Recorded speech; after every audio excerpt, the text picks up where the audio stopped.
Welcome to The Fog in the Mirror. I'm your host, Shay Trey, and today we're talking about the words that make us question our own eyes. We're diving into the intersection of rhetoric and the art of persuasion and gaslighting, the art of psychology, and psychological erosion, and how these forces combine to dismantle our mental wellness and the very foundation of trust. So, before we get heavy, let's start with a joke. A gaslighter walks into a bar. Actually, no, they didn't. They were home all night, and you're being crazy for even suggesting they went to a bar. Why are you always trying to start an argument? Yeah, I know. If that made you laugh, then feel a little bit of a ping in your chest, you know exactly where we're going today. To be honest, rhetoric isn't evil. It's just the how of communication. Aristotle broke it down into authority, which is also known as ethos, logic, also known as logos, and pathos, known as emotion. In a healthy relationship or society, we use these to find common ground. But when rhetoric is weaponized, logic becomes circular logic and authority becomes false expertise. We see this in toxic workplaces or manipulative political discourse where the goal isn't to inform, but to overwhelm. Excuse me. When someone uses beautiful language to sell a lie, they aren't just communicating, they're constructing a cage.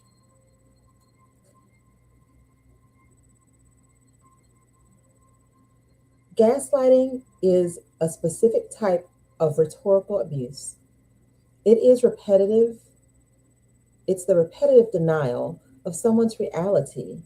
It starts small. I never said that, or you're too sensitive. The impact on mental wellness is profound.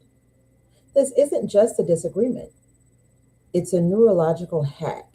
It's a hijacking of the mind and thoughts and ideas. When your brain receives two conflicting pieces of data, what you saw versus what you're being told you saw, it creates cognitive dissonance. Over time, your brain chooses to go down the easier path to stop the conflict. It stops trusting itself. That can ultimately lead to anxiety, depression, and a loss of self concept. You merely become a ghost in your own life. How do we reclaim the mirror? Some of the things we can do that's an external, for example, is talk to a sanity check friend. That one friend that you call and you say, hey, listen, this is what happened, but this is what they told me happened. That's not what I remember happening. Does that sound right? So it's having somebody that you trust now that you may not be trusting your own self. Another way is a paper trail. So gaslighting 100% hates evidence. That would be gaslighting and the gaslighter. You want to write things down. For example, something just happened, like an argument or whatever. So, like writing things down point by point as they happen, keeping that somewhere in a safe place. So that if this person comes back to you and they start saying things that are not true, you can kind of go back to your notes and say, no, these are the facts. This is what happened, right? And then you want to also set boundaries on rhetoric. When someone says you're crazy or you don't argue, I'm going to tell you right now, do not argue the crazy label. That is literally a trap. I'm not crazy. Why do you say I'm crazy? Da da da da. And it starts going in a circle, right? So that part is important, that you are not arguing the point of that, right? You say, we remember this differently, and I'm not continuing this conversation until we can respect my perspective. So there you go. You said it plainly and clearly. Hey, if that person cannot respect you, what you bring to the table and your thoughts, ideas, and your reality, then we can just cut this off right now, cut the conversation. So, trust is certainly a very fragile thing, built on the shared floor of reality, like we're both in the same place, seeing the same thing at the same time. But when someone tries to pull that floor out from under you, that's a terrible thing, right? Remember, your memory is a witness and your feelings are data.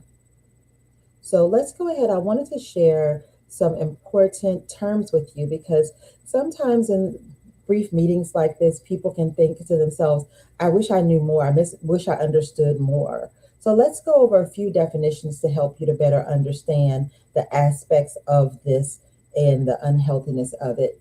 So, cognitive dissonance, which is the brain's internal war when you're dealing with a person who is gaslighting you with rhetoric, right? Um, the mental discomfort experienced when holding two or more conflicting beliefs, values, attitudes, or even just remembrances, right? The things that you remember simultaneously. In gaslighting, this occurs when your personal perception of reality clashes with the gaslighter. So, for example, you might think to yourself, I know they said that blank, blank, blank, right? However, the other person is saying, I never said that. You're hearing things. Why would you say that, right? So, a mental toll um, happens, right? Because to resolve this painful tension, the brain often defaults to the most available reality, which tends to often be the gaslighters, because they're fighting for you to think of it the way they think of it and see it the way they see it. So it often comes to you end up having their reality be your reality, to end the conflict, and this ends up leading to brain fog and the gradual loss of self concept. So here you are trying to figure things out and you're like, no, well, I know I saw that, and they're constantly telling you you did not, right? So that's really unhealthy, really scary, to lose grounding with reality. And you've been knowing reality your whole life, but now that you're with this friend, with this other parent, with this sibling, with this mate, with this spouse, with this coworker, with this boss that doesn't want you to know that, hey, you're really doing a great job. They're trying to rock your world, as Michael Jackson put it. Um, that's really scary. The cognitive dissonance. Again, the brain's internal war, right? What's right? What's wrong? What's real? What's not real?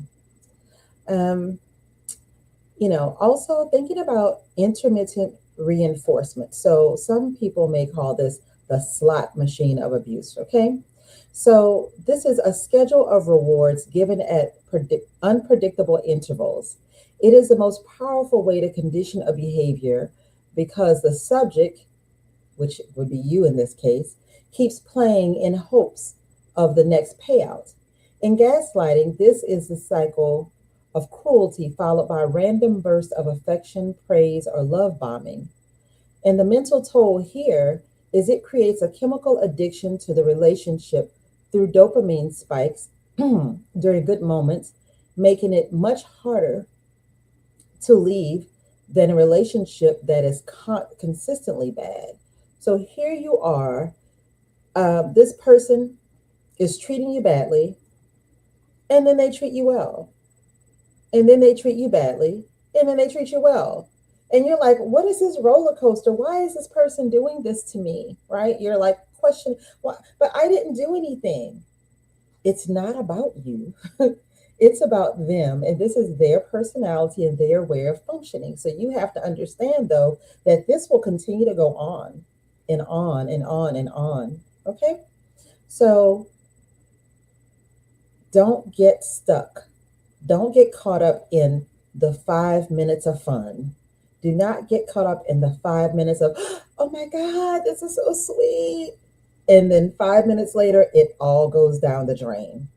Don't get caught up in that. All right. So the next one is going to be DARVO, which is the rhetorical shield. All right. So an acronym here is going to be deny, attack, reverse, victim, and offender, right? So the offender is going to deny whatever you said.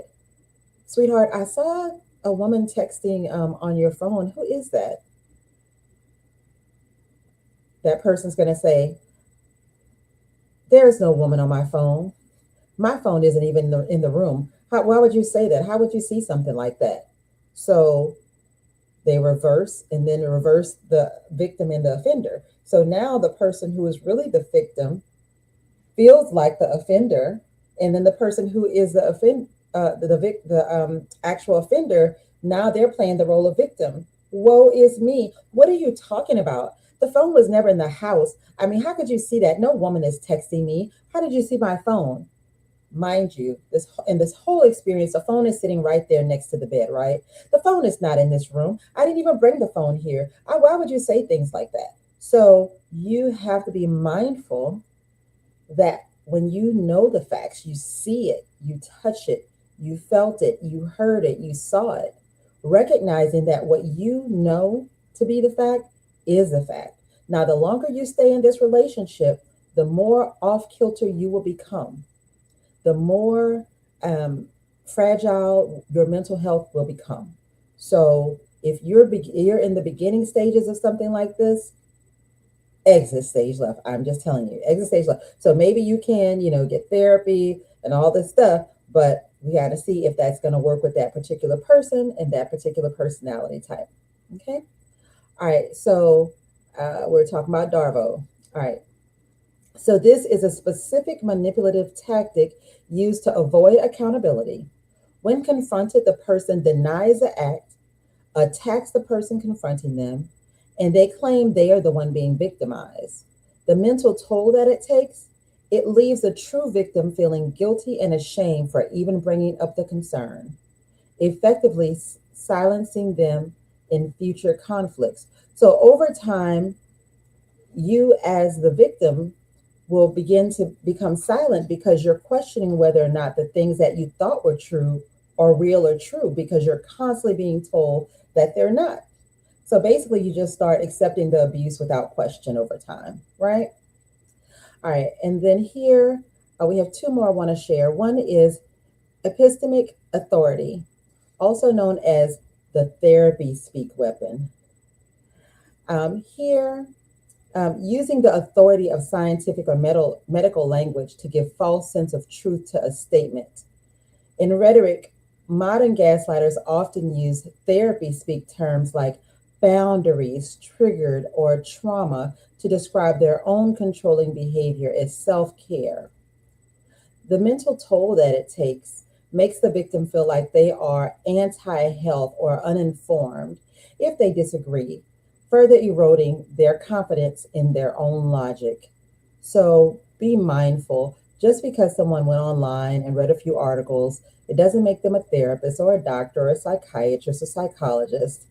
And if the only time they bring up terms like this is to use it against you, there's evidence enough that they do not have your best end result in heart. Okay, they don't, yeah. Unhealthy situation. All right, and number 5 is going to be learned helplessness. This was big. Like when I was an educator, that was a big theme about kids, teaching them to stand in their spot, do their best, and not to get into the space of learned helplessness. So let's go ahead and look at this. So this is what's called the final erosion. So learned helplessness, a state where a person stops trying to change their circumstances because they have been conditioned to believe that no matter what they do, the outcome will be the same. In gaslighting, after enough rounds of rhetoric and reality denial, a person may simply stop arguing or defending themselves. Just think about that. Someone is constantly being rude, negative, nasty, hurtful, and taking yourself from yourself, right? Taking you from yourself. And this is a major precursor to clinical depression and anxiety, as the individual loses sense of agency, the belief that they have control of their own life. They no longer believe that they are in a state of reality. Everything they think and feel and have believed is not true. So this is learned helplessness. Terms one more time: cognitive dissonance, intermittent reinforcement, DARVO, which is deny, attack, reverse victim and offender, and epistemic authority, and learned helplessness. So just putting these things out here for you. There is no perfect relationship. And an abuser will definitely tell you that there's no perfect relationship. And you know what? There is no perfect relationship, but people can learn how to have a healthy relationship. And they just have to be open to it. I had a couple of, I'm a therapist, so I had several experiences with people that showed up to therapy in a couple, and I learned that the couple had been to two or three different therapists before coming to me. And so I asked, well, what happened with the previous therapist? And so one person in the session said the other person didn't said that the therapist didn't agree with them, so they didn't want to keep going. That's not how you come to therapy thinking about how you can improve, how you can be better, looking at the changes that you can make, not for the therapist to agree with every word you say. That is not, don't go to therapy with that in mind. Go to therapy with, you know what, I know I have some good thoughts and ideas and practices, and I may have some ideas, thoughts, and practices that may not be the best. Let's go in here and discover, and let me see what I can discover about myself. That's really the best way. But anyway, thank you so much for being here with us today. Make it a great day. Many blessings, and see you later on the other side. The Trahan Therapy Center, where we shape minds and change lives. Bye for now.